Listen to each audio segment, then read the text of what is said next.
Live from our studios in Kingstown, St. Vincent, and the Grenadines. It's your favorite Thursday night show, Up Late with Sehon Marshall. Now, ladies and gentlemen, let's welcome the host of tonight's show, Sehon Marshall.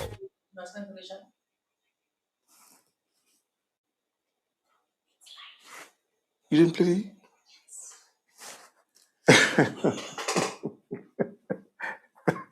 Good night and welcome to today's edition of Uplift with Sehon Marshall.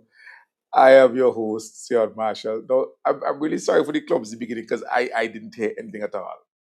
I didn't hear the theme song. I didn't hear anything at all. And it seems that we've been on for about a minute. So lots of things have been happening for the last minute, and I'm completely oblivious. But thank you so much for joining tonight's program. Now, as always, I'm going to encourage you to share the live so that other individuals can be a part of tonight's program. And usually, while I allow you to share, I do the same as well. So I would now take the time to go to my YouTube channel, which is where you find Up with Sehon Marshall. And where are we? And now I would share, and I ask you to share as well. Yeah, the stream look good. Those of you who are logged on can tell me, make sure everything is okay. I see good evening from Mr. Mason Kojo.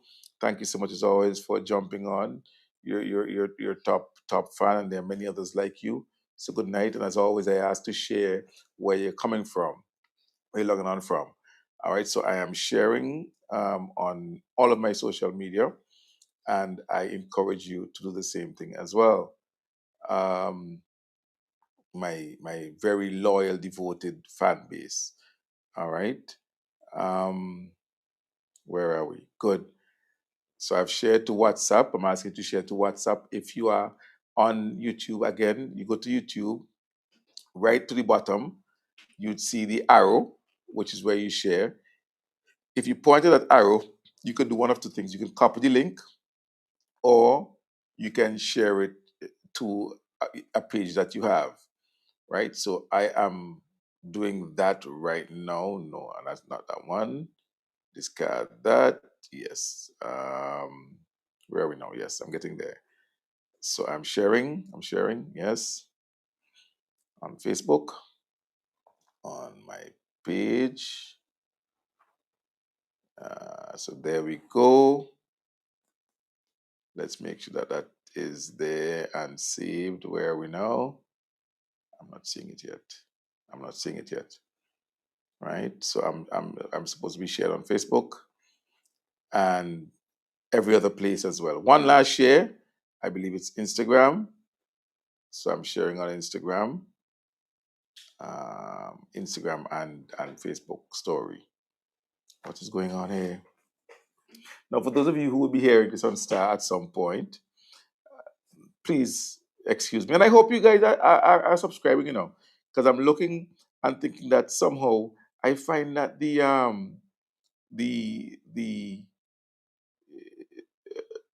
they've dropped, the subscribers have dropped, right? And I don't understand why the number of subscribers it has slowed down. I don't understand why. So please encourage your friends, encourage your family. I know individuals share it all the time, so continue to do that and encourage people to be a part of the program. All right. Now tonight I have an explosive program for you. So I'm glad you've joined. I see Pac 2392 is there from Canada. I see my good from Augustus he's on Toronto. Good night to you as well, and thank you so much, Director, for highlighting those fans who are on. Please highlight them so that individuals know people are watching Upload with Sehon Marshall, and they are, logging on and sharing. Please don't forget I have mugs. I tell you that long time. I have mugs. Now, as always, I want to thank you for the support that you've given to the program over the years, but especially since we relaunched actively in December of last year. We started in 2018, and we had gone on a break for quite a while when I was press secretary. But we launched the program in 2024 when I went to law school in the UK, and came back home and I continued doing it. But for the period between, I think, I was in September and November, I went on a break for a while because of my activities during the elections campaign. But since the elections, I relaunched. I've been on consistently, and you have been such a bedrock of support. So I want to thank you for continuing to support Uplift with Sehon Marshall. Many of you subscribed. Many of you activated membership. I still having problem with the membership with YouTube. I don't know what is happening there. I'm trying to figure that out. But many of you who activated membership had the first payment made.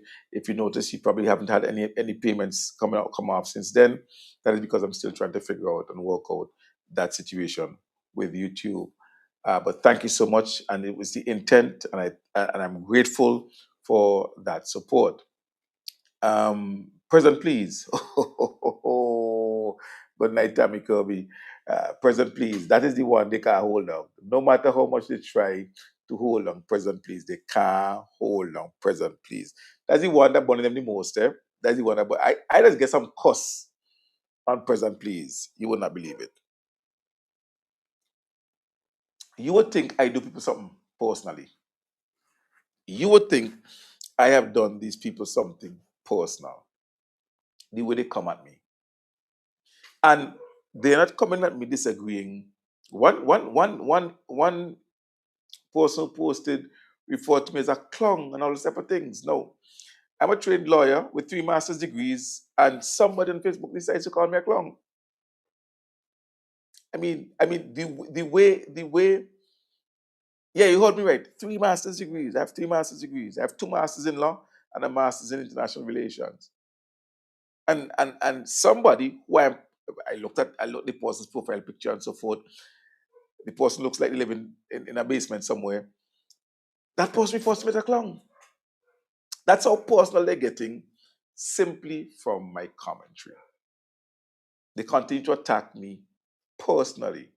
There is very little engaging in the substance of my discussion, but it's all personal attacks. And that's when you know they're losing the argument.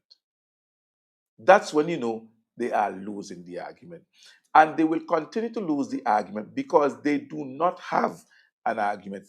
Apart from the triumphalist 14-1, which, by the way, has started to wane significantly because I ain't hearing the trumpet much anymore, there's nothing else to offer. There's nothing else to offer. So tonight, we're going to talk about the IMF visit. So make sure you share the live. Make sure you tell people. For those of you, there are quite a few people who are telling me, Sehon, I don't know, but I'm not getting the notifications. I don't know why. I don't know why. Maybe you need to check your notification settings so that you can get the notifications when I come on. But comrades, friends, viewers, the IMF is here. The IMF is here. And I had warned you. I believe it was good night, Narissa, good night, good night, good night. I believe it was on the 13th or thereabout of April, after Godwin Friday, the Prime Minister of this country, stated that they inherited a country that was on the brink of being a failed state. I made the point that that particular statement and that particular characterization was for a specific purpose.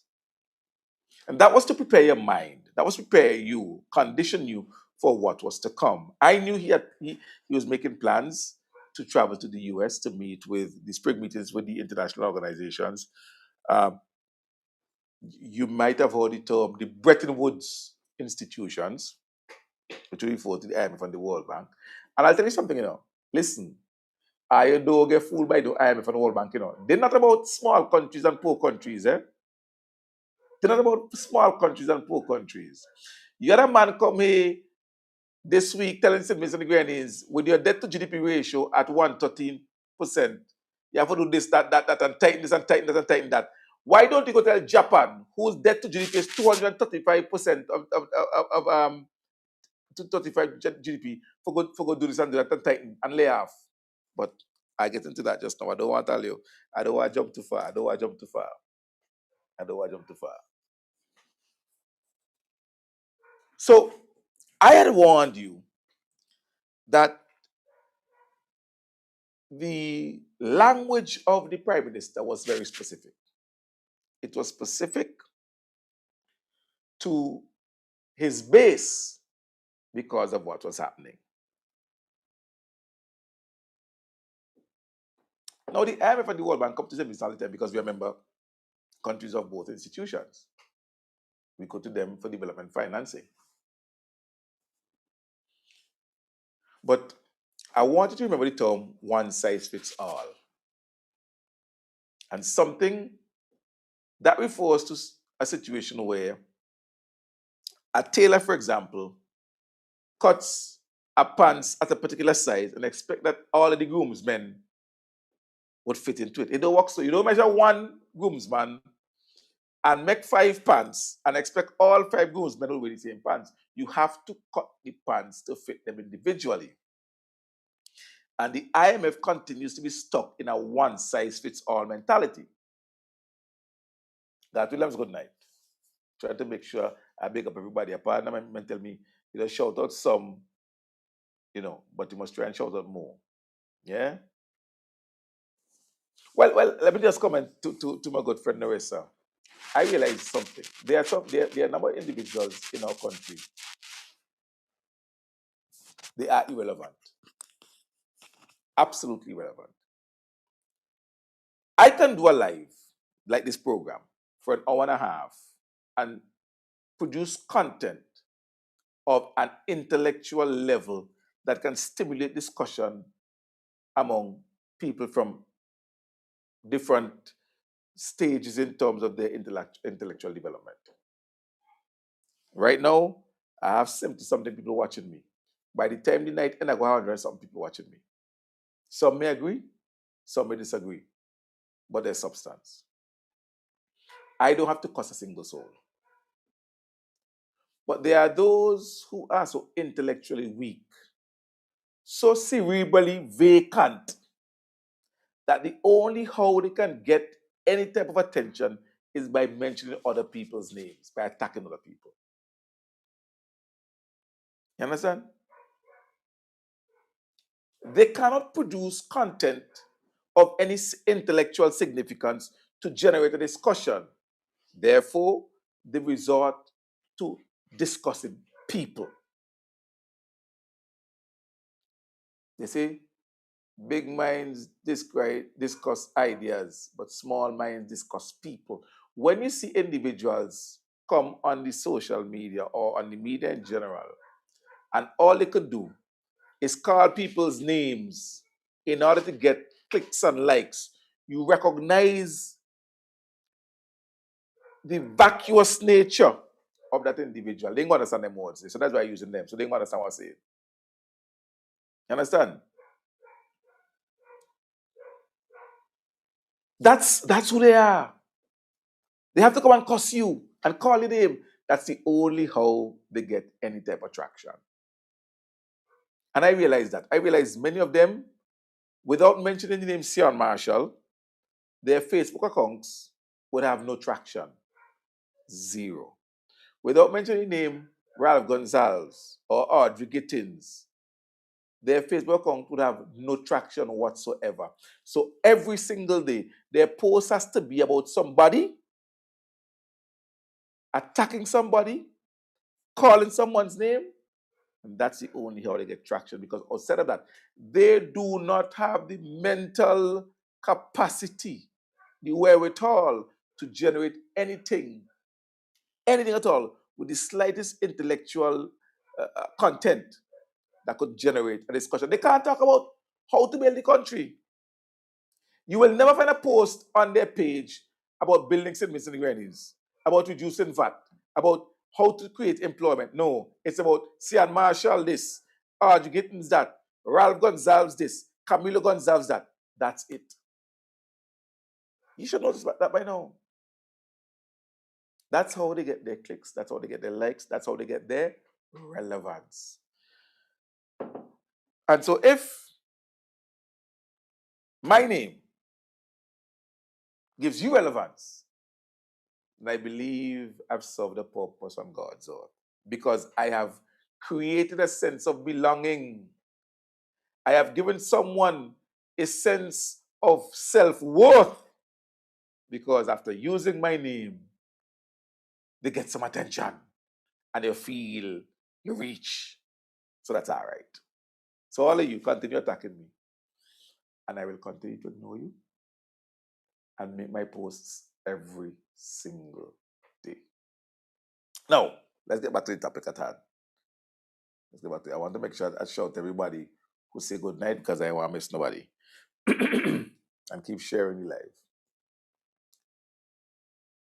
Where do a good friend of mine met me and said to me 2 days ago, or yesterday, 2 days ago, that they find the quality of the broadcast look good. Even though my partner would say, which is true, my camera keeps focusing in and out sometimes, and sometimes I get real dark, and sometimes I'm light. We're working on the production, don't worry. Listen, when they say I reach like CNN stage, you're going to still be my loyal viewers, and I will love all you, and you know what I mean? Think of nice. Now, let me say this. Regarding the situation of the IMF. St. Vincent and Grenadines, as I said a while ago, is a member country of both institutions, the Bretton Woods institutions. And so from time to time, they visit. They've been visiting for a long time. I went to the St. Vincent page on the IMF and I saw reports, I think, back to 1994. Yeah, go on, you can go on the IMF page, you can see reports back to 1994. Where they talk about bananas and all kind of thing and so on. Steve, how are you, brother-in-law? Good night. MRG, good night. I don't know who you be, MRG 3217. I just make it up everybody. No. So they've been coming here for a while. So the IMF coming to St. Vincent and Grenadines and giving a report is not new. Because they do. They come, they do their country report. They do their Article 4 visits, do a report. That happens. What this latest visit has shown is that people don't pay attention, at least they never used to pay attention to the visits under the previous administration. Because I can tell you something. If you go on the IMF website and you read the reports, the press releases for the last couple of years, what they said in the last press release isn't anything so different from what they've been saying before. So the IMF visiting St. Vincent and the Grenadines is nothing new, it's nothing different. There was a visit. But previously, they came on what were referred to as Article 4 consultation. Article 4 consultation. This time is different. They come because the government of St. Vincent and the Grenadines went and said, hey, we want help. We just come in and we can't find a way. We ain't sure for do. We need help. Now, I want you to remember a few things. Anita, good night. 727 Top Dog, good night. Caswell, good night. I'm making sure I shout up everybody.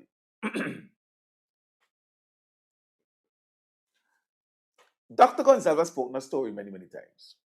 Because ultimately, I'll tell you this, ultimately, one of the biggest things that is coming out of this IMF visit and will come out later on, even more so, is the issue of leadership. Because nobody went to the polls last week, last year, last week, I sound like my good friend Lavon, 5-month-year-old. We say last week, November. Last week was November. But anyhow, nobody, not of intention, voted for IMF, and my partner Sorge, however he name, with his accent, was here this week. Nobody. The majority of Vincentians went to the polls and voted the NDP. Vincentians are not looking to the IMF for leadership. They are looking to the NDP for leadership. I want you to get that clear. Vincentians are not looking to the IMF for leadership. Vincentians are looking to the NDP for leadership. We clear so far? All right. Good. So the IMF can come and can make any number of recommendations, which is what they did on Tuesday. Recommendations. But I make that statement against the backdrop of the fact that it was the NDP government that invited them because they don't know what to do. They wanted the IMF to come. They invited the IMF to help them develop a program to manage our country. Now, you told the Vincentian public you had a plan to manage. But within 5 months, you've gone to the IMF telling them, oh God, we can't make it. Come help out. Give me a plan so we could follow, please, because really and truly, we can't. They have 2 advisors. By the way, I'll leave Kevin Hope alone, and I'm a student. I thought Kevin Hope was a 10-year-old in Petersville. I'm a student, so I'm proud of Kevin. Randy Cato, don't know. But Kevin, I know. And Randy, between me and you, try not to be in the camera shot so much and drop sleep in the back there. All right? Okay, that's just a piece of advice. So, there are 2 advisors. Kevin, Randy. I'm told that apparently Randy's running the government. That's why he. Once Randy says so, is so. So apparently Randy said, boy, let go to the IMF. Got on Friday, pack up a Georgie bundle, head to Washington. Let me get the IMF coming. And I'm not saying anything of this disrespectful, because the Honorable Godwin Friday is my Prime Minister. Right. So the IMF coming to visit and to have consultations is normal. What happened here was the IMF being invited to help the NDP develop a plan to manage St. Vincent and Grenadines. Now, Grenada the other day did it reluctantly, but they did it after a massive storm that wiped out the country almost. We had massive storms. Even after the massive storms, we did not invite the IMF. But I want to go back a little bit, because I want to make the point that the World Bank came here just after Labour won. Remember, I tell you now, one of the things that this would show up more than anything else is the idea of leadership. Strong leadership, knowledgeable leadership, leadership that is bold, that's willing to take risks, that understands that our country is different, it's special. And so one size can't fit all. You can't measure one bridesmaid and make frock for all 6. Because some will be too big, some will be too small. Some will drop off, and some will can't go on. So the World Bank came, and Adeline Campbell, good night. Aline Gibson, good night. Saying good night to everybody. And you remember this? You must have heard and must remember the story of the education revolution. Because remember, Miss Branch, good night. Annem had said, Annem had agreed with the World Bank that universal access to secondary school, that is, the situation where every single child of age 11 or 12 will have a space in secondary school. Every child. We ain't eliminating nobody. We ain't sending nobody in the hills. We ain't sending nobody get pregnant. Every child has a space in secondary school. That's universal access to education. And the NDP had agreed that they are not going to attempt, they were not going to attempt universal access to secondary education. No universal access. 38, 40% of common entrance people pass, that's it, that's good. The rest of you, figure it out. And we have the stories of many who couldn't figure it out. The plan of the NDP under Annie Eustace was to consider. I want you to hear the word I use. Was to consider universal access to secondary education by 2030. Now, because they were saying consider, what that meant was when 2030 comes in the next 4 years, they were not going to implement universal access. They were going to revisit the proposal. And in revisiting the proposal, the conclusion could have been, we still ain't ready yet. Let me kick the bucket a little further until 2035 or 2040. When the ULP administration came in 2001, the World Bank visited again. And the issue of universal access to education was raised, to secondary education was raised. Ralph Gonzalez said, listen, I'm going to try and do that in 5 years. I'm going to implement that. And the World Bank people tell you, no, you can't do that. And they start to tell you what the last government said and so on and so on. It took a certain strength of leadership to go against the recommendations and proposals of the World Bank and tell them, listen to me. You're not the person they vote for, as in Vincent. You're not the ones who poor people voted for to improve the lives of their children and the education of their children. So you, A1 in St. Vincent and the Grenadines, we are. Do you think Dr. the Honorable Godwin Friday has that strength of leadership?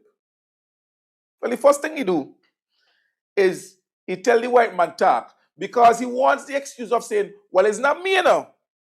It's the white man from the World Bank say so. So that's what we're going to do. Because remember I tell all you, I met the country on the brink of a failed state. And so when the World Bank, when the IMF comes, and they see the thing, they say, well, boy, Goddy boy, you can't give the people them what you promise.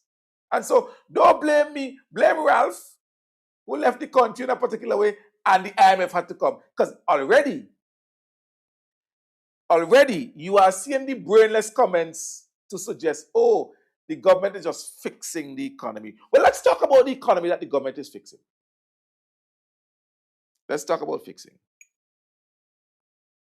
You came and you met a broken economy.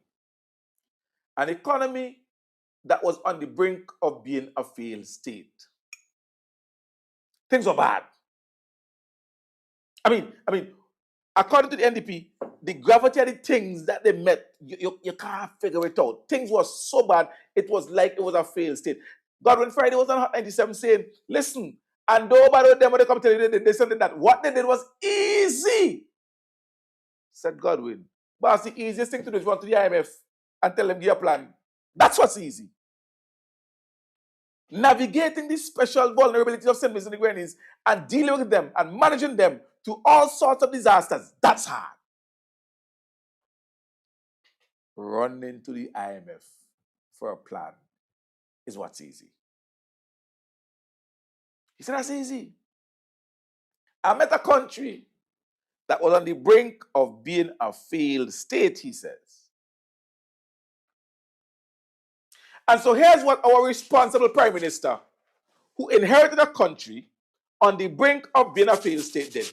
Within 3 weeks of inheriting a country on the brink of failed state, he said, today I ain't collecting no VAT at all.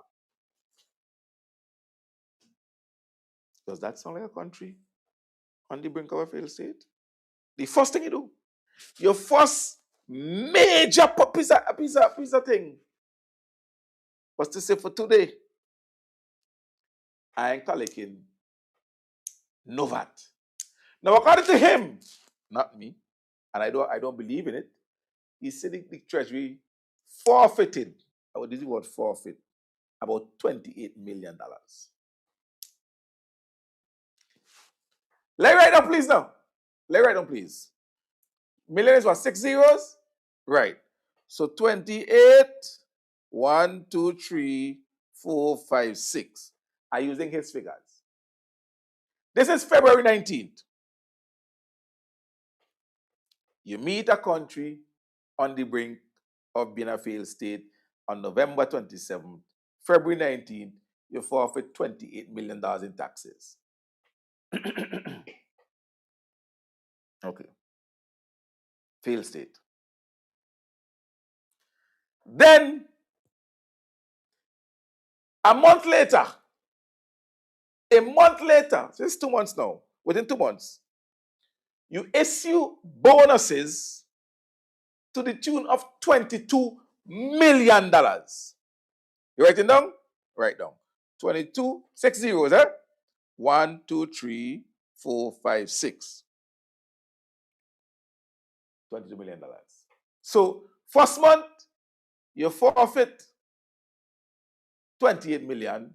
Second month, you give away 22 million. That's January. And by month 5, you borrow 52 million. Write it down. 52, 1, 2, 3, 4, 5, 6. Failed state, eh? Failed state. You come, a country is on the brink of being a failed state. Within 3 weeks, you forfeit 28 million in VAT. Within another 7 weeks, you give away another 22 million in bonuses. And by month 5, excuse me, by month 5, you're borrowing 52 million, 20 million US in loans.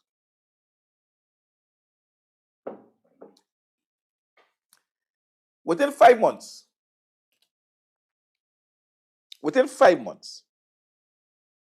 now I ain't talking about how much money you rent, I ain't talking about how much house he renting and all that. I ain't talking about the $53,000 he spent to go to Colombia with Randy and Kevin and all the others and so forth, Unksi Kwan and all the others. Not that. I just talking about those 3 major things. If you look at just the first 2, that's $50 million in 2 months that the Treasury lost. I remember answering, what's his name? My partner, Robertson Henry. Robertson asked, what's it cost to the government? He said, you call it a cost, but that's putting money in people's pockets. So, you forfeit according to you. I doubt that figure, but I'm using yours. Because according to your NDP supporters, you guys are clean, transparent, and they're cleaning up and all that kind of thing. So, excuse me, according to you, you forfeit 28 million in VAT within 2 weeks of coming into government. Then they give you another 22. That's $50 million in 2 months. An economy on the brink of being a failed state can lose 28 million in taxes and then give away another $22 million in bonuses. I mean, are sensible people understanding this, realizing this, appreciating this, knowledgeable of this, and repeating it?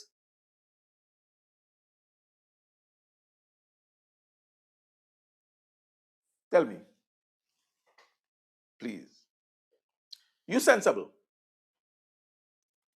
And the country is on the brink of being a failed state.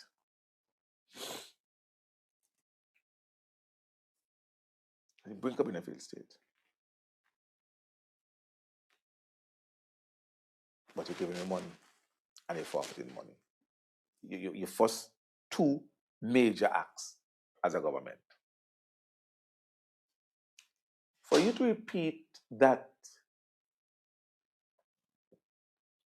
Anybody, I'm sorry, but I have to say so with respect.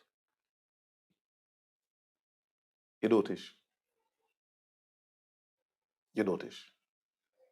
And then you follow up the $50 million giveaway, both through forfeiture of taxes and bonuses, with a $20 million, 52 million EC dollar loan.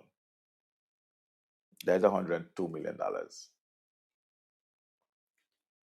There is no way you could tell me you met the economy on the brink of being a failed state. But we discussed it already. We discussed it already. But you had to say that because as you realized that you were in deep waters and you can't swim, even though you're from Beckway, you realized that you had to go and put up a SOS and go out there to beg for economic plan, to beg for development plan, to beg for a roadmap to manage citizens and their needs. And so you have to set up your base to come with the excuses. That's what you have to do. So there was no failed state. There was an economy that was able, according to Friday, to lose $28 million VAT and not blink. And even after losing $28 million VAT, you could still pay 1 month later $22 million in bonuses. That is a strong economy. But that will stop you. Because more and more, as you talk, and as the reality hits, people are recognizing your incompetence. And so you've started to distract. The talking point from the apologists, the cheerleaders, and the others is the primary excuse now is talking point is the government is cleaning up the country to start afresh. Well, I'm glad the IMF came because the IMF, Mr. Sorgi, when he spoke, he had quite a lot to say. Now,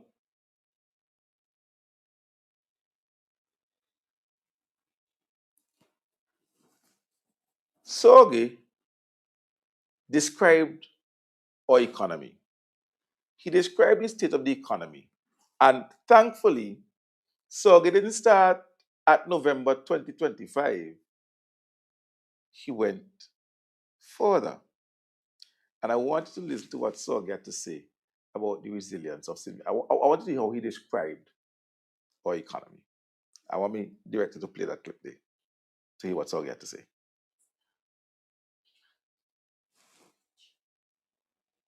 The resilience of our economy.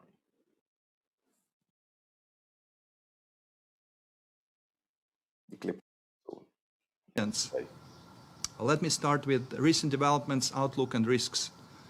The fiscal situation has continuously deteriorated since the pandemic. In the past 6 years, the country has suffered from the pandemic. I believe this one that says resilience.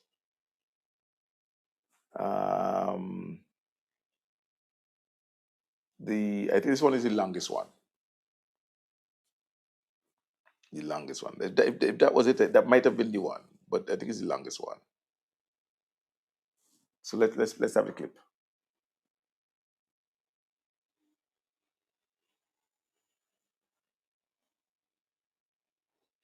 We're waiting on the clip. Fund. Wage bill is high based on the country's own historical record and international comparisons and could be reduced through natural attrition and wage moderation. Social support programs need to protect the vulnerable, but digitalization of a... Okay, I think I might have labeled them incorrectly because I labeled the clips, but I think the first one you played might be it. Resilience. Let me start with recent developments, outlook, and risks. The fiscal situation has continuously deteriorated since the pandemic. In the past 6 years, the country has suffered from the pandemic and 2 major natural disasters, and is now facing the oil price shock from the war in the Middle East, which would once again, unfortunately, particularly hit the vulnerable. As a result, fiscal deficits have widened, driven by post-disaster rebuilding and post-disaster relief, as well as large construction projects and rising current expenditure. The debt ratio rose by 45 percentage points of GDP since 2019, with about half of the increase occurring in the last 2 years, reaching 113% of GDP in 2025. Okay, I think that's what I wanted. That's what I wanted. Right. Now, Mr. Sergey, I want to take my time because for those of you who might not have understood the accent, and I'm going to be reading. So he said, well, first of all, I want to go to the first paragraph. And let me tell you how the IMF described our economy. The gentleman, I want to make sure I get his name right. Right? Sergey, yes, Sergey Antoshin. Hope I get that right. He says St. Vincent and the Grenadines economy has demonstrated resilience in the face of repeated shocks, but vulnerabilities remain significant. Resilience. Not failed state, not messed up, resilient. But he goes deeper. He says the fiscal situation has continuously deteriorated since the pandemic. Now, I think all countries in the world experience a deterioration of the fiscal situation from the pandemic. But Sergey and the World Bank team paid particular attention to St. Vincent and the Grenadines. He says, in the past 6 years, the country has suffered, not at the hands of Raul Gonsalves, not at the hands of Camilo, not because Storm Bailan. The country has suffered from the pandemic and 2 major natural disasters and is now facing oil price shock from the war in the Middle East, which would once again particularly hit the vulnerable. 6 years. Oh God, come on, man. The IMF is telling you our country has suffered for the past 6 years from disasters. First you had COVID, then you had volcano, then you had burial. We suffer. And you have some wicked NDP people talking about mismanagement. You have an NDP government that when it was in opposition did not speak the truth about the vulnerabilities and issues of St. Vincent and Grenadines and pointed everything to Ralph. Now you have it, check it. You can't do a thing. You think it'll be easier? You see, Friday went on radio and said, it is easy. The truth is, it looked easy. It looked easy. And he thought he could have do it. Thought he could have do it. But no, it is easy. And it's not everybody could do it.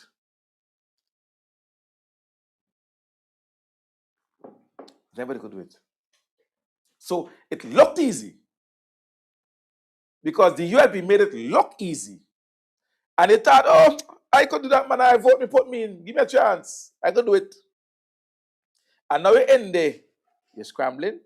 And they run to the IMF after 5 months. After they don't give you money and forfeit money and borrow money, you're going to the IMF. And all they could do is blame the previous government. The previous government never went to the IMF gathering Friday and the NDP. Your supporters who brainlessly repeat the foolishness about fixing and cleaning up. Labour never went to the IMF. we managed. We managed. We paid salaries. We paid our debts. We expanded the safety nets. We made sure children got assistance with their education. We made sure the school feeding programs were properly supplied. Eh? And we never went to the IMF. We never went to the IMF. The difference, listeners, viewers, is in management, you know. The difference is in management. The difference is in management. I want to put on the stream. I want to put on the stream the link. I'm going to send to my producer. Put the link there so that they could see what we're talking about. You could see what we're talking about. So you could go on for yourself and see what we're talking about.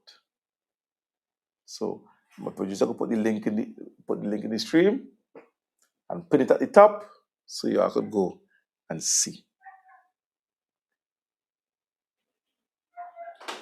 That's where you could go. The message is right there in the message on the laptop. Just take it from there, copy it from there, and paste it into this live stream. That's the difference. Management. There's a government that understood the vulnerabilities and managed well. And there's a new government that is finding it difficult to manage, and so they're running for help. They're not going to do cleaning up or none of that, because they met an economy that, had they known what they were doing, they would have been able to just continue to manage it. But what I found interesting as I listened to Sergey, is the way Sergey decided that he's just going to chuck cold water on all the NDP plans and all their promises. All. And like I said, while the apologists and so forth are making the excuses about, get the government time, the government cleaning up, and so on and so on and so on, the ordinary people who voted for NDP and waiting on the promises to occur are continuing to struggle. Now, do you remember they said that they were going to cut VAT? They promised you, first thing they promised you, they won't cut VAT from 16% to 13%. First thing they promise you. And then they tell you they will review it sometime later on this year, in October. Well, IMF come and save them, because in October, they're going to tell you, hey, we can't cut VAT, and here's why. Let's do this clip as Sergey continues to talk to the Vincentian media. The public wage bill is high based on the country's own historical record and international comparisons, and could be reduced through natural attrition and wage moderation. Social support programs need to protect the vulnerable, but digitalization of assistance could help better identify and target beneficiaries and limit leakage. Staff supports the authorities' plan to review investment policies and to strengthen public investment management. Key priorities would be critical infrastructure and investment in resilience to natural disasters. Public investments in marketable assets can have distortionary economic effects and are discouraged. Reforms also needed to strengthen the public investment management framework. Tax revenue needs to be preserved and tax administration further strengthened. A comprehensive tax reform would result in a more growth-friendly and equitable system. The authorities have expressed interest in additional technical assistance from the fund in this area. There is no room to lower the VAT standard rate. Instead, the special rate for tourism should be brought in line with the standard rate. Staff welcomes the authorities' ongoing work on extending VAT to digital and remote services, reforms of real property taxation, and progress with tax administration and collection, with emphasis on digitalization, with continued support from CARTAC. Now, he said a lot in that, a lot. And so I think I want the director to play it again, and I'll tell her, pause, and then play, and then pause, because I want to visit at least 3 elements that Sorgi raised. So, From the fund. Director, let's go again. The public wage bill is high based on the country's own historical record and international comparisons, and could be reduced through natural attrition and wage moderation. Stop. The public wage bill is high. What is the public wage bill?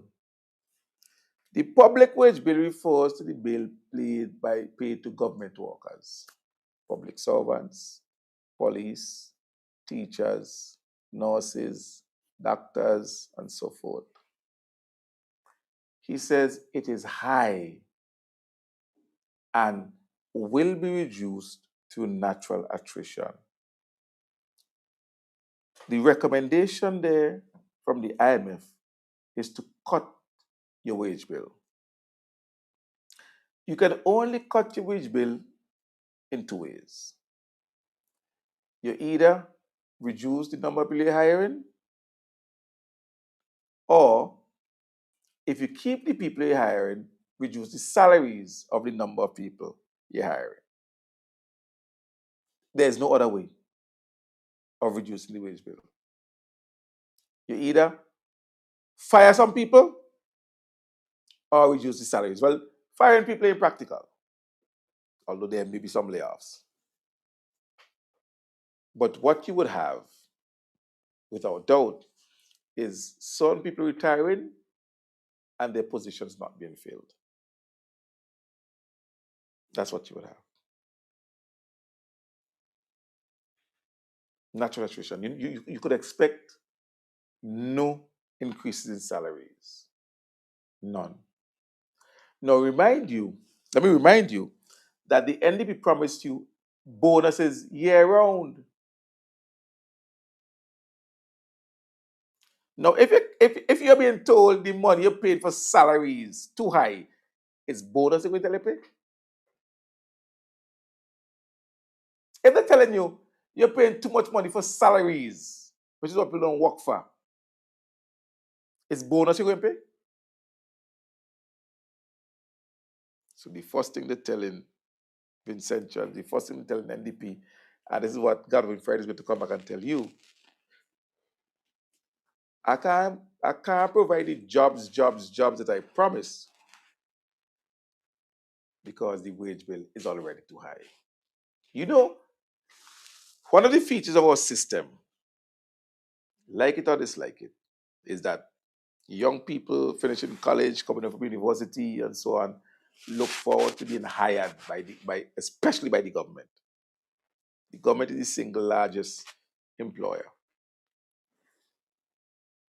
And people look forward to that work. Every year, sometimes twice a year, we take it in batches of police officers, we take in batches of nurses who are getting stipend and so forth. Expect that to stop. Expect that to stop. At a time when we're talking about increasing police presence and so on to address issues of crime, the IMF says to you, you're already paying too much on salaries for public workers, and you have to reduce that.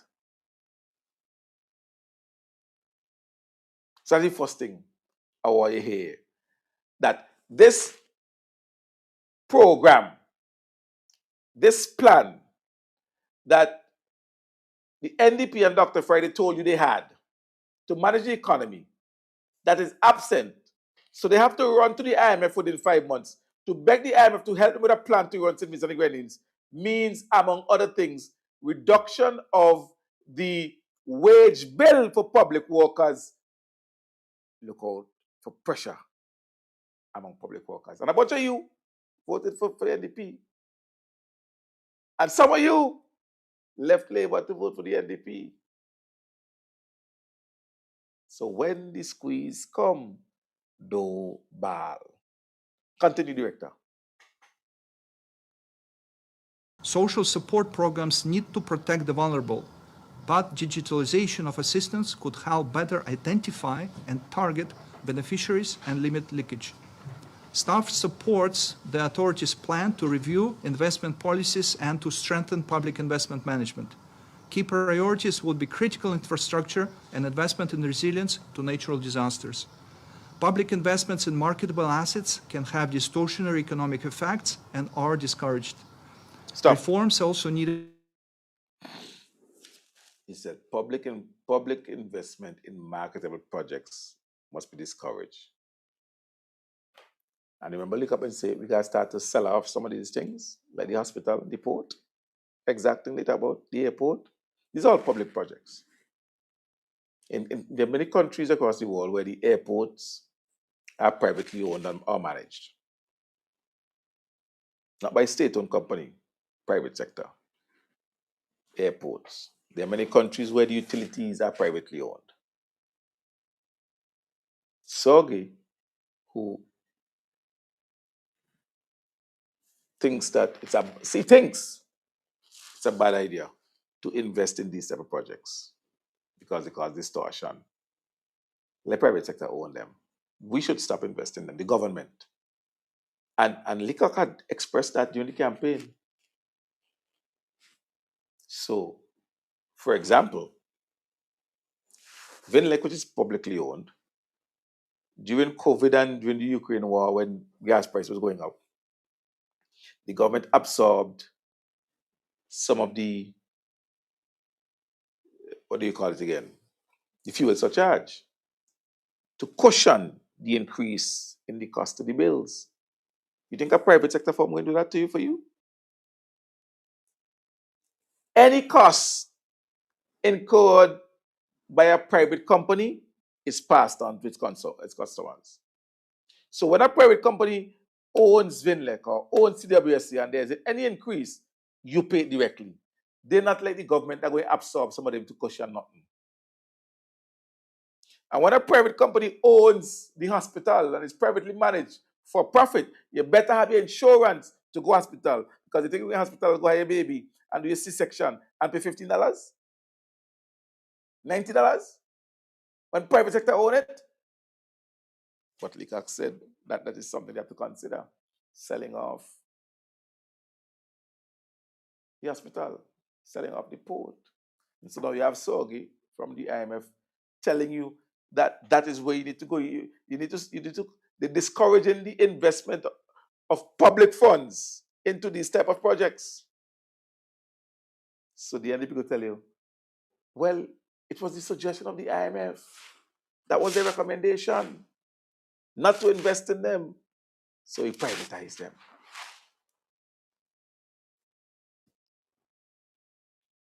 That's where we're going. Continue. To strengthen the public investment management framework. Tax revenue needs to be preserved and tax administration further strengthened. A comprehensive tax reform would result in a more growth-friendly and equitable system. The authorities have expressed interest in additional technical assistance from the fund in this area. There is no room to lower the VAT standard rate. Instead, the special rate for tourism should be brought in line with the standard rate. Staff welcomes the authorities on. They told you for years, many, many years, that the VAT was wicked. They told you for many, many years the VAT was killing poor people. They told you the VAT was an oppressive tax. These were all words by the NDP, yeah? On Friday and the NDP. They said the VAT was a weight on poor people's backs. They had initially said they would cut the VAT in half from 16% to 8%.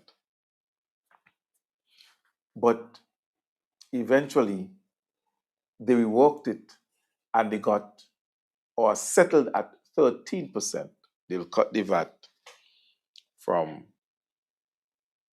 16% to 13%.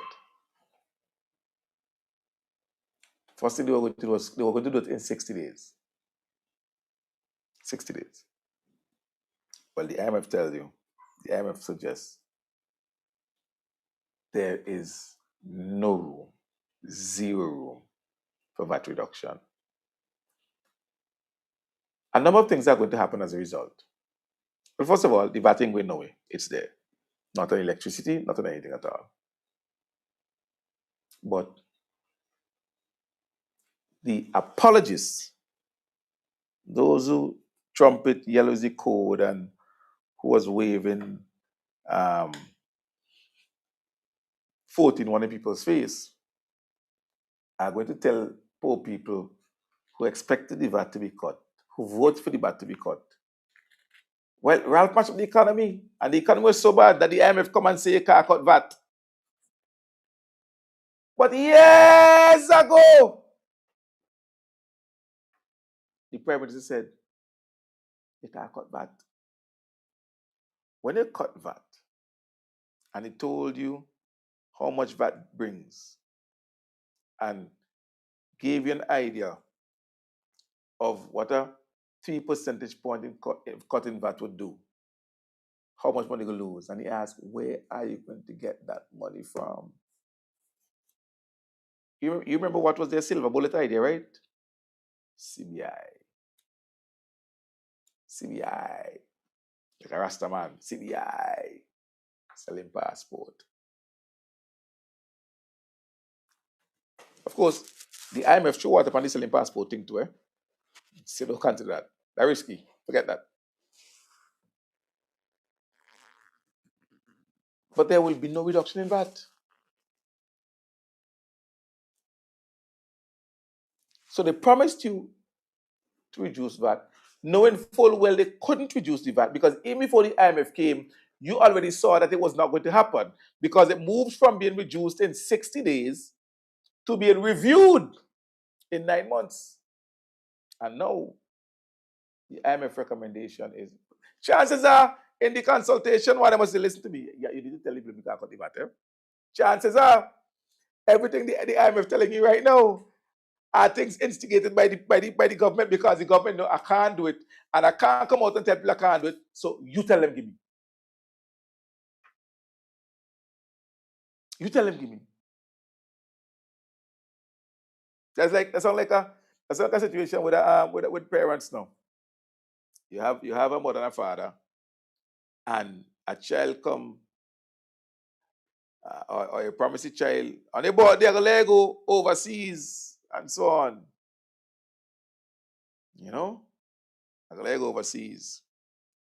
But it didn't work out. And one parent ain't want to be the one to break the news.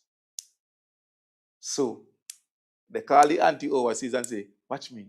Call the child and tell them that during the summer he ain't going to home because they have to go work and so on and so on. So she can't come. And so auntie call and say, so what we do?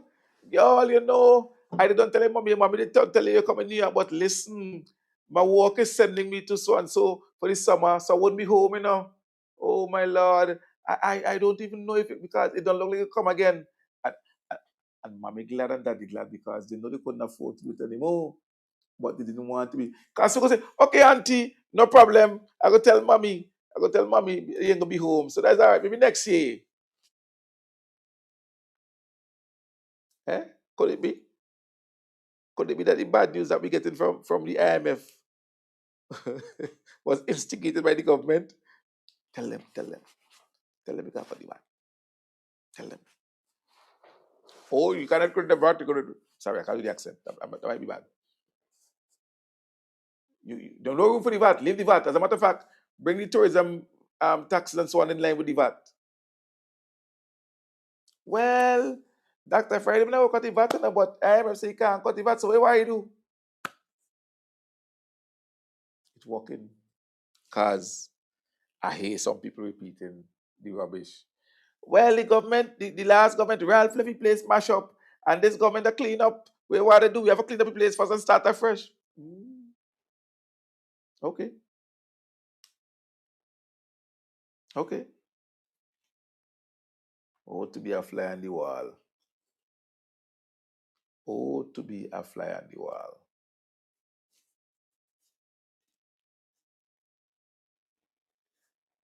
But few things are clear. Our economy has shown resilience, especially in the last 6 years, in the face of natural disasters that we've suffered. Suffer is a good word. It's an appropriate word. Because it wasn't no small thing. It was a major disaster that knocked us down. And yet, we rose up. And in all of that, Labour Party, the unit Labour Party, never took this country to the IMF to beg the IMF to give you a plan to manage. The leaders we elected in 2020, the leaders we elected in 2015, they managed the economy well. I think a little Chris Harris song like that. We might be small, but we footprint that. We manage the economy well.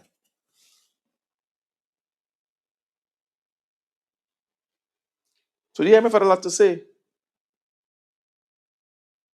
But at the end of the day, it has to do with the strength of leadership. Is Godwin Friday going to say, listen, you and the IMF managing St. Vincent and the Grenadines, you are not the ones that people voted. You are not the ones that promised to cut the VAT. We are going to cut the VAT and give relief to the people because we promised that. Are we going to see that strength of leadership from Godwin Friday? Come on, Godwin Friday. Show me that. Rah! Show me that strength of leadership. Tell the IMF, I am going to continue to invest in public bankable projects, marketable projects for the benefit of the people of St. Vincent and the Grenadines because they are the ones who elected me. I am not going to put our healthcare like the Americans. We have to pitch your nose to go to healthcare. I'm going to invest in it for the people of St. Vincent and the Grenadines. I'm not going to privatize my utilities. I'm going to make sure that the government keeps it so that we can subsidize it when we need to for the benefit of Vincentians. Let me see the strength of leadership. Let me see the strength of leadership. And Mr. Sorgi, I ain't cutting no wage bill. As a matter of fact, I promised the people bonus. I promised the people raise a salary. I promised them jobs. I'm going to hire. I'm going to increase the salary. And when the year done, I'm going to promise them all year round bonus like I promised in the campaign. I'm going to pay them. I want to see the strength of leadership. I want to see it. Because I'm used to it. I'm used to a prime minister saying, listen, you could say what you want to say about universal access. I am implementing that universal access in the next couple of years, whether you like it or not. Because you could recommend what you want respectfully. What am I they vote for? They vote for me. And I'm doing the people's work because I am who they voted for. Final clip I want to share with you. Another tidbit from Mr. Sorgi, director. The team shares the authority's financial development goals and agrees that bank credit to households and microfirms has been insufficient. However, the establishment of a new national development bank is not recommended given high fiscal risks and regional experience. The proposed bank would entail upfront capitalization and ongoing fiscal costs, which would be inconsistent with needed fiscal consolidation efforts and could create additional contingent liabilities. Instead, policy efforts should focus on strengthening existing credit intermediation channels. Well, last week, when they were in Parliament, and they were debating the formation, the creation of a development bank, they tried already now. They started a development bank under the previous NDP and undercapitalized it, where the money that they started the bank with, when you look at the liabilities, the debts of the bank, the debts were more than the money they put in. They started already. It failed. Now they come back with it. And I heard the debate in the House. The opposition said, listen, the things that you're bringing, you're developing the development bank to do, we're doing already. Student loans, there's a student loan company. Let the students continue to go to the student loan company for their student loans.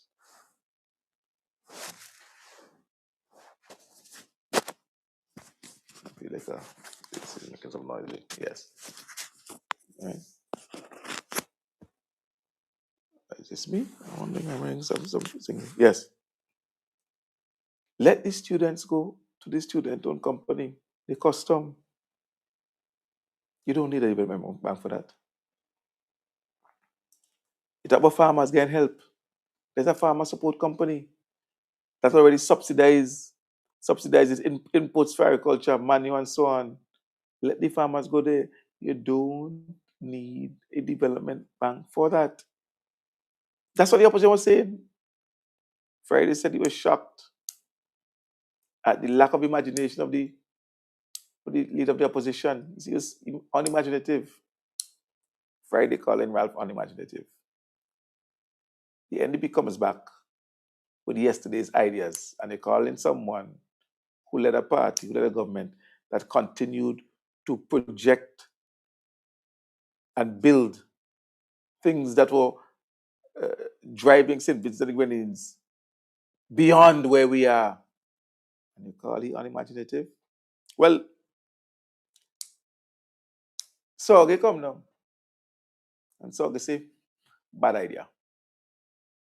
Bad idea. You say all you got to strengthen the existing infrastructure. That's all. Strengthen the existing. You have banks, you have credit unions, so on and so on. Let people use them, strengthen that.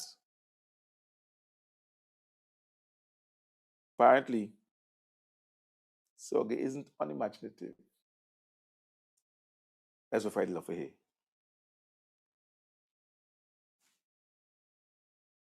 Friday want to hear that.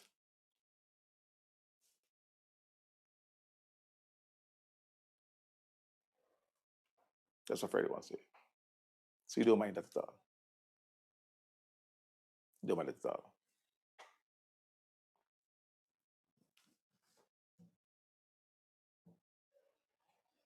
I'm wondering if there is a contingent mission. I'm not sure though, so there's probably not. Okay, I'm just not hearing, but that's fine. Let me see, make sure I'm hearing, because I lost hearing here. But anyway, all right. So, it's playing? All right, because I'm not hearing. So, that's Sorge right there. He says the idea of a central bank is a bad idea.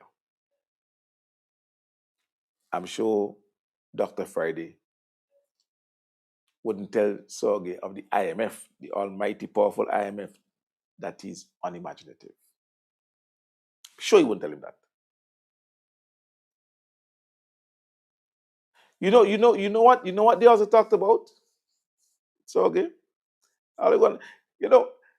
If it's one thing, if there's one marked difference in the new government's approach, and that is marked, and some might like it, is the fact that they're having short press conferences by the Prime Minister now. Like really short. This one was about 40 minutes long. 4-0. Told somebody personally, that's because they have nothing to say. Press conference has no substance. 40 minutes, 4-0. Press conference done. For our Prime Minister, that press conference 2 hours, 2.5 hours. 40. 40 minutes. So he said, spoke about CBI. So the staff not recommend that at all. Too risky. Too many risks. One of the things that I know about CBI, and you saw it with things like the offshore banking sector or the financial service sector and so on, the more you regulate these things, the more unattractive they are. Once you hit FATF, Marcus and so on, and the EU and so forth started requiring our local financial service sector to pass this and that and whatever legislation required, this, that, and that, banks start to move out. Too many regulations. It killed the sector. It killed the sector. Same thing, when you want to export, whether fish or conch, the kind of regulations and the hoops they jump through makes it unattractive and makes it difficult, makes it onerous.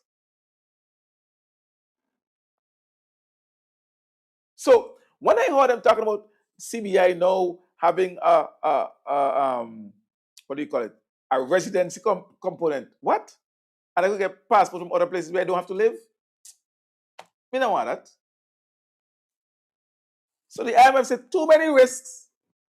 And I can't approve that. I can't recommend that. Recommend, not approve. Recommend. Too many risks.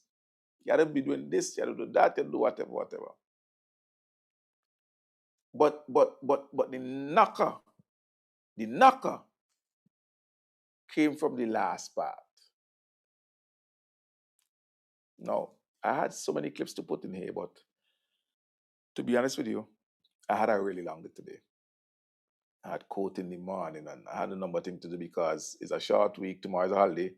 So by the time I got home, I couldn't even cut up the clips the way I wanted to, because this week was a very long one. As a matter of fact, I'll tell you, my good friend Jay said, Sehon, why don't you postpone the program tonight? Because I said, I can't postpone the program, no matter what. And I have my people them waiting patiently for 9 o'clock for play with Sehon Marshall. Because I had clips to splice when I brought these points up. Rasta in the city, morning. The King Soldier, and a bunch of others who came on that I am big up. Good day. Ali Gibson and so forth, and Tavera and all the others. Man and so forth. Good night. They said, here's the real kicker. They said, but even if you're able to somehow offer some version of CBI, proceeds should be used to pay down debts. But do you remember the promise by Friday and Bramble and Leacock and Boucher? They said specifically, these are things that are being done in syndicates. Every year they pay double bubble to the CBI. So their plan was to institute CBI and, among other things, use the CBI to pay bonuses.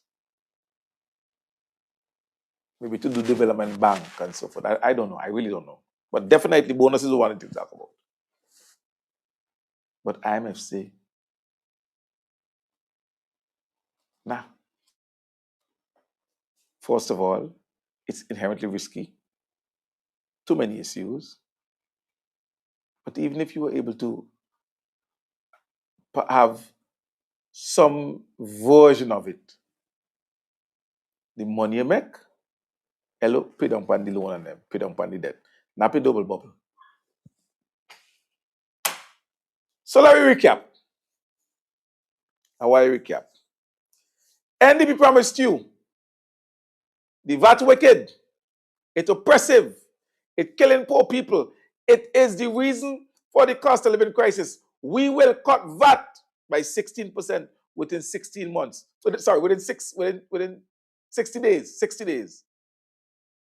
They come in, they say, oh, it's a typo. No, it's the 60 days. It's a long-term plan. And then they say eventually, we're going to review it around September.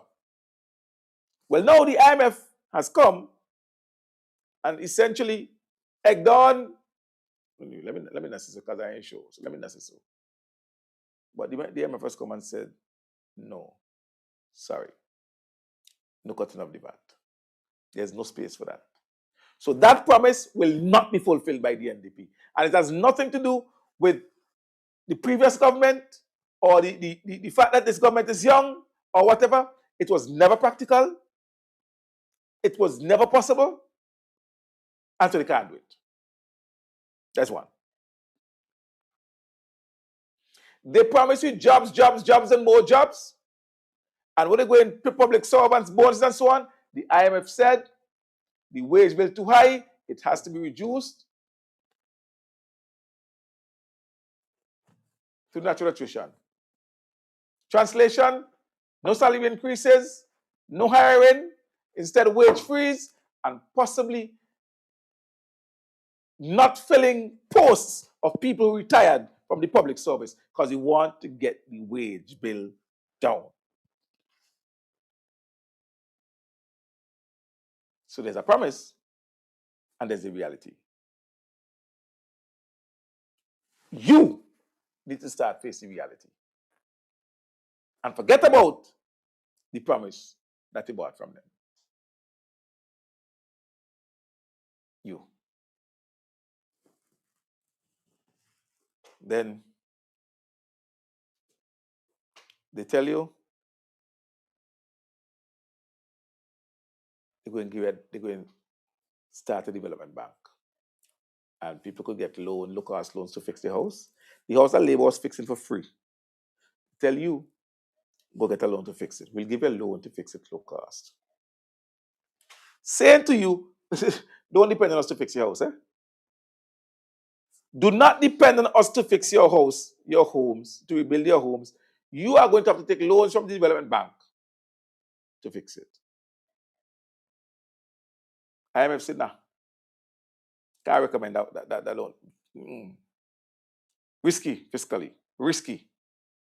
Translation, fix your house by going to NCB, BOSVG, and First National, and a public bank, and SVG Cooperative Bank, and all the others.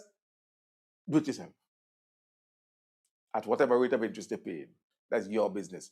We ain't in the business of fixing homes. They promised you double bubble from CBI. IMF say, no CBI. We have gone from an economy that showed resilience, that showed strength, that bounced back remarkably after disaster after disaster after disaster, that rose when we were knocked down,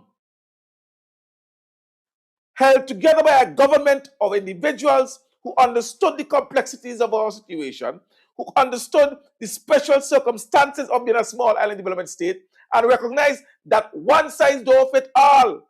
And there are policies that we must undertake as a government, expanding the social safety net, taking care of our citizens, and making sure at the same time that the economy takes over. We've gone from that to a government that says, IMF, I can't make it.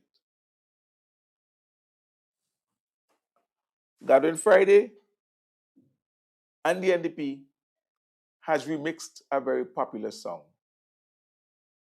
A song that people make reference to all the time. The song says, Jesus take the wheel. Jesus take the wheel, like I sing. Well, Gathering Friday and the IMF say, IMF take the wheel, because I can't make it, I can't stay. Oi! And they ran to the International Monetary Fund and just handed Winston over to the IMF. For the IMF run it. I thought that the 41 people voted for the NDP to manage the economy in a different direction than the Labour Party managed it. Instead, it appears that the people you voted for are now going to betray you. It's like a man take a car and rent it. He rent it from you, and then he take it and give somebody else to drive. I know a man who used to rent car. If you see the car in town, and he used to have extra key, you will take the car and get back home because they broke the agreement. Well, I know what they will call it, betrayal or what, but I know you all didn't vote for the IMF. I know you didn't vote for fiscal austerity. I know when you took the wheel from Labour, you thought you were giving it to the NDP to manage. Little did you know, you were giving the wheel to the International Monetary Fund. Because 5 months in, it seems they're the ones in charge. It seems that the plans and policies to be implemented are going to be IMF driven and not NDP driven. The plans they told you they had during the campaign, they lied. The plans they told you they were going to implement during the elections campaign, they lied. And so now, what we're going to have, there was no time in the campaign you heard about fiscal austerity. No time in the campaign you heard about job cuts. No time in the campaign you heard about salary wage bill too high. No time you heard about reducing wage bill. No time you heard about VAT staying at 16%. All of a sudden, that's what they're selling you now. But first of all, they set you up. They set you up and tell you, well, things have been really bad, hoping that you will ignore the fact that, according to them, they forfeited $28 million 3 weeks after coming into government and then gave away $22 million end of January. And any sensible person who hears the things bad go say, but no, hold on. Y'all remember how they started out, right? Remember how it started out? If there was any mismanagement and squeezing and any of that, it's those two events. Because that put significant pressure on the economy. They were unnecessary. Yes, you heard me say so. They were unnecessary. They were ill thought out. And they yielded little or no benefit to a country, even though some people got a few dollars in their pocket. Short-term game, long-term loss. That's the government we have. It'll be interesting to see how Vincentians deal with the new IMF government. I'll be here at the displeasure, the dislike, the annoyance of NDP supporters, reminding them of the promises they made and exposing the pain, the hardship, and the suffering Vincentians are going to face. Instead of bringing the IMFA, up to now, they talk about what they're going to do with the gas prices, that are expected to rise soon. Up to now, it's the only government in the region that talk about it. Like they're waiting on the IMF for tell them what to do. And the IMF will tell them, give nobody money. But that's where we are. That's where we are.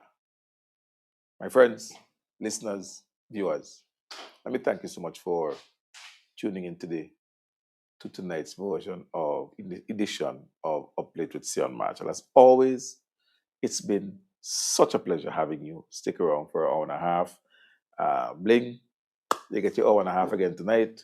So those of you who are on Star Radio, who are listening to me, who will be listening to me eventually, remember, sometimes you go to certain references, understand, the program was taped at a night, so those references are based on the time the program is being taught. I hope you thoroughly enjoyed it. I hope tonight's program was informative, educational, and even entertaining, and that you're now better able and better informed to deal with some of the mindless arguments and suggestions that may come your way. Until next Thursday, God's willing, when I'll be back with you with another edition of Uplift with Sehon Marshall. Let me thank my director, and I thank all those of you who logged on and sent shout out. Those of you who continue to contribute, I continue to thank you and appreciate all your contributions. Until next time, have a good night. God bless.